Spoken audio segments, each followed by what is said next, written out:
18 September, sekelompok Belanda di bawah pimpinan Mr. Luckman secara diam-diam mengibarkan bendera kebangsaan Belanda. Keesokan harinya terjadi sebuah aksi heroik menuntut diturunkannya bendera merah putih biru tersebut.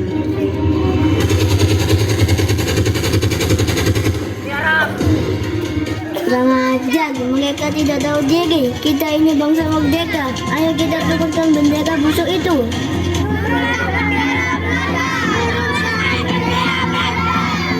Tiba-tiba datang rombongan Sudirman beserta Sidik menenangkan suasana dengan mencoba berunding di dalam hotel Yamato. Tenang, saya akan mencoba bicara dengan mereka.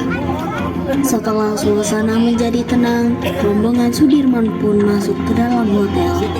Sudirman dan Luckman duduk berunding. Sidik dan Kusnawibowo mengawal dari dekat. Sudirman, who are you? Silakan duduk. Mau apa you datang ke sini? Kami minta agar kalian menurunkan bendera kalian itu sekarang juga. Atas dasar apa you berani memerintah saya? Presiden Soekarno telah memerintahkan agar bendera merah putih dikibarkan di seluruh wilayah Republik Indonesia. Tidak bisa, you harus tahu kalau kami tidak mengakui you punya negara. Sidik yang berada di dekat Sudirman tidak bisa menerima gelagat Luckman. Dasar kau biadab!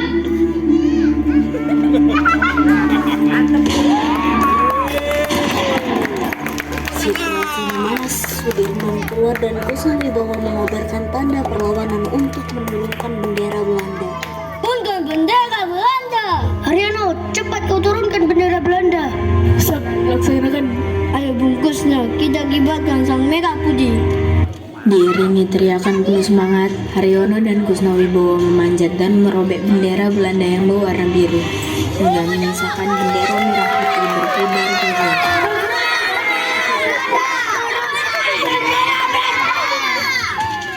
Kepada sang merah putih, hormat, gerak, tegak, gerak, merdeka.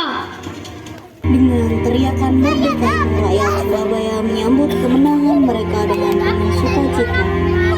Sekitar 6.000 orang pasukan dikirim sekutu ke Surabaya pada 25 Oktober 1945.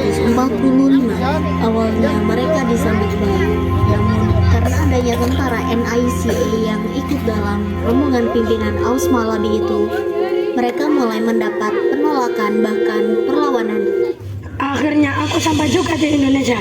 Akan aku kuasai semua daerah di Indonesia ini. Pasukan! Siap, Jenderal! Bagaimana keadaan pasukan kita? Kabar Jenderal, semua pasukan sudah siap. Bagus. Kapten Shaw, siap Jenderal. Siapkan pasukanmu. Laksanakan kejutan khusus untuk mereka. Sementara yang lain, siapkan keberangkatan kita menuju Gubernur Surabaya.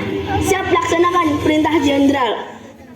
Keesokan harinya, Gubernur Suryo mencapai kesepakatan dengan Aus Malabi di kantor gubernur pada 26 Oktober 1945 bersama Bung Tomo dan pasukan Residen Sudirman. Sampaikan kedatangan kami kepada Tuan Anda.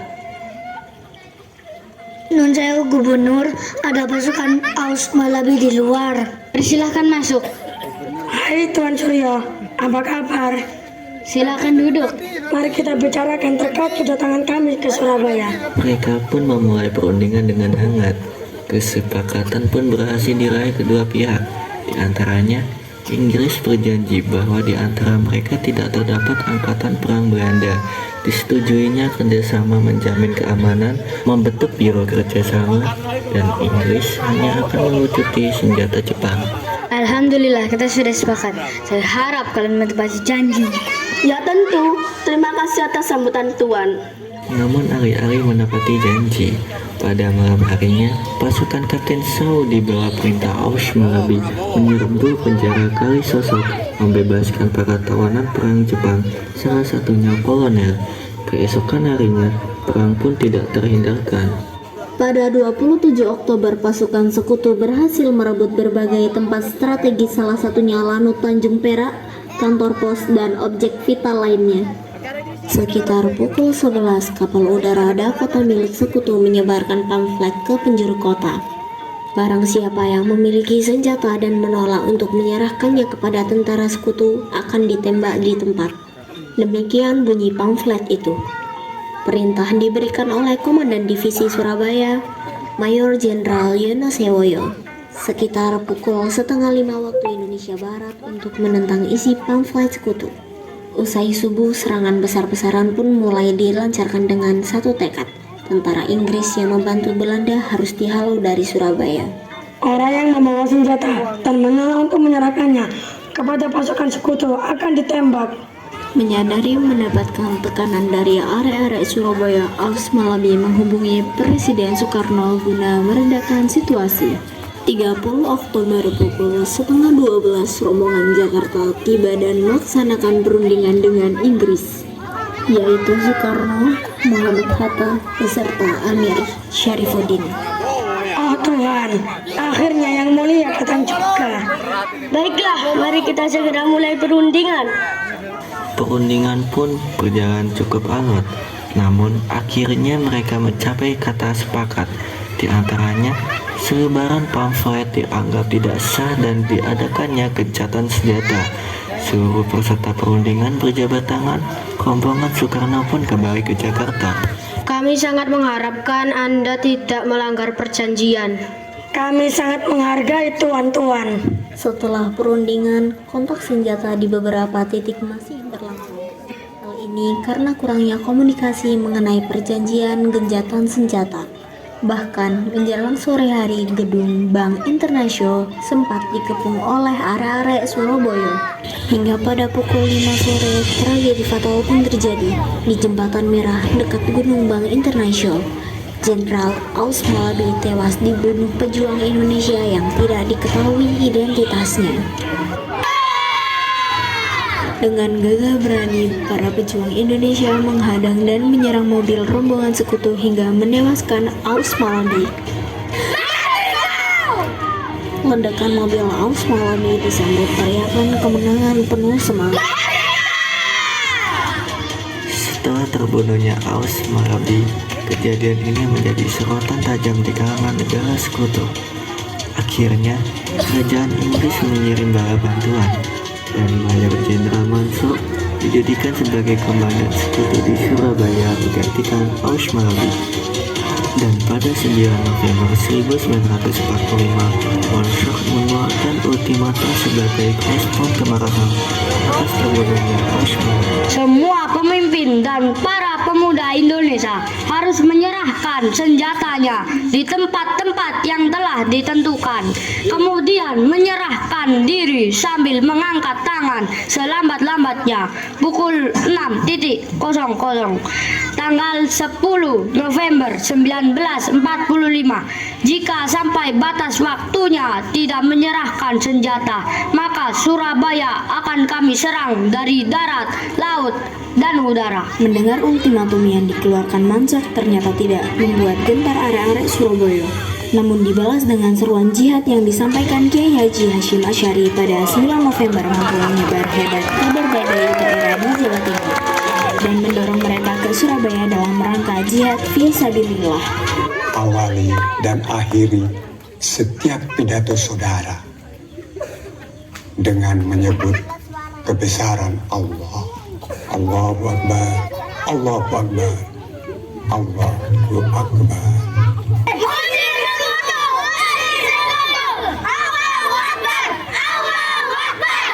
Setelah kabar ultimatum, pertemuan tokoh-tokoh Surabaya diadakan di kantor dinas Gubernur Suryo. Hadir dalam pertemuan itu Bung Tomo, beberapa tokoh organisasi seperti Kiai Hashim Asy'ari dan Kiai Pondok Pesantren Jawa lainnya, serta tokoh-tokoh TKR. Keputusan mereka pun menolak ancaman pihak Inggris tersebut. Kita sudah sepakat bahwa Surabaya menolak. Ultimatum Inggris itu. Baiklah, saya akan mempersiapkan pasukan. Seluruh santri Jawa Timur siap berjihad di jalan Allah. Allahu Akbar. Mari kita satukan kekuatan kita untuk menghabisi mereka. Usai perundingan singkat itu, seluruh komponen Surabaya bersatu dengan satu suara perang melawan sekutu. Para tokoh kemudian mempersiapkan perlawanan. Sementara para kiai berdakwah di hadapan santrinya, Bung Tomo mengobarkan jiwa arek Surabaya dengan pidatonya yang mengguncangkan Surabaya. Indonesia ini adalah negeri yang dirahmati Allah. Kita harus mempertahankan Surabaya dari sekutu iblis itu. Allahu Akbar, Allahu Akbar. Bismillahirrahmanirrahim. Merdeka! Saudara-saudara, rakyat jelata yang ada di Indonesia, saudara-saudara, wong-wong kampung Surabaya, mari kita semua datang kepada mereka itu dengan membawa bendera putih, tanda bahwa kita menyerah kepada mereka. Kita harus lawan, saudara-saudara. Percayalah, saudara-saudara, Tuhan akan melindungi kita sekalian. Allahu Akbar, Allahu Akbar, Allahu Akbar.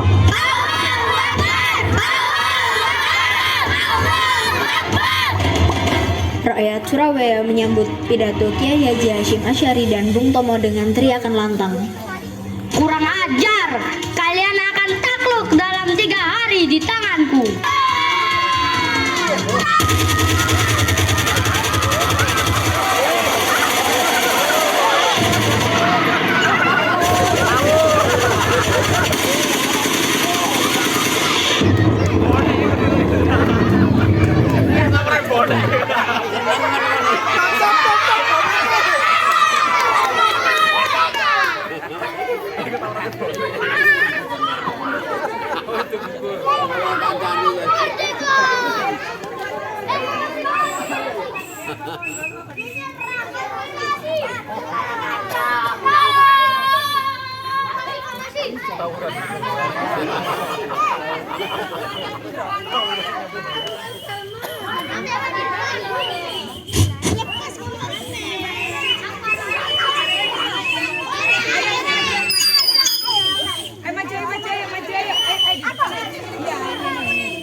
Cek, cek, cek.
Oke,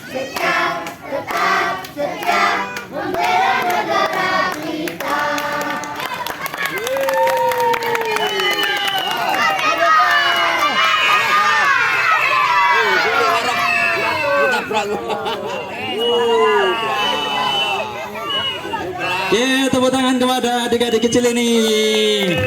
Ya, jadi saya dapat bocoran ini bikinnya susah banget loh. Jadi saya yakin gak semua orang bisa bikin seperti ini.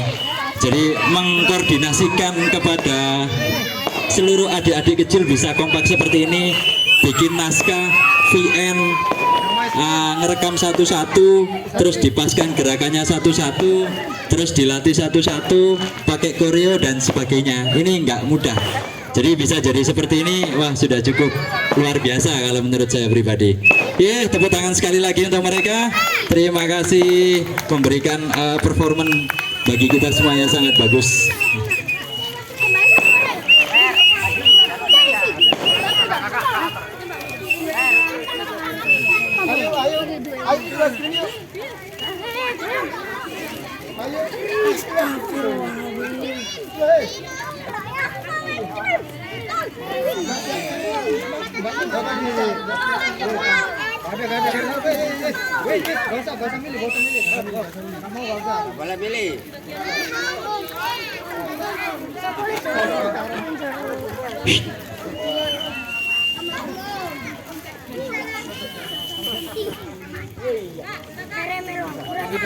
Adik-adik yang sudah mendapat es krim silahkan duduk lagi ya.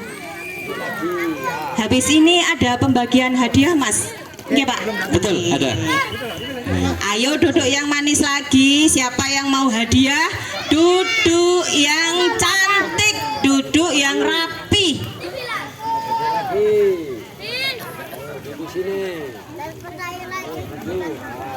Dapat dari mana es krim?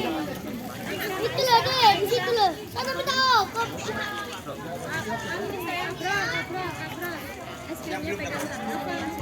Yang belum dapat es krim siapa ya? Ada buka.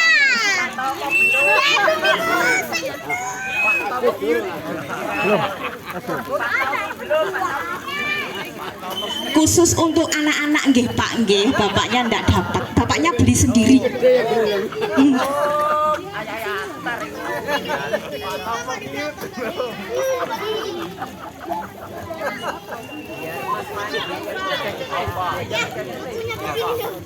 Ya, terima kasih. Jadi acaranya sangat bagus sekali, bisa membuat acara saya demikian rumit.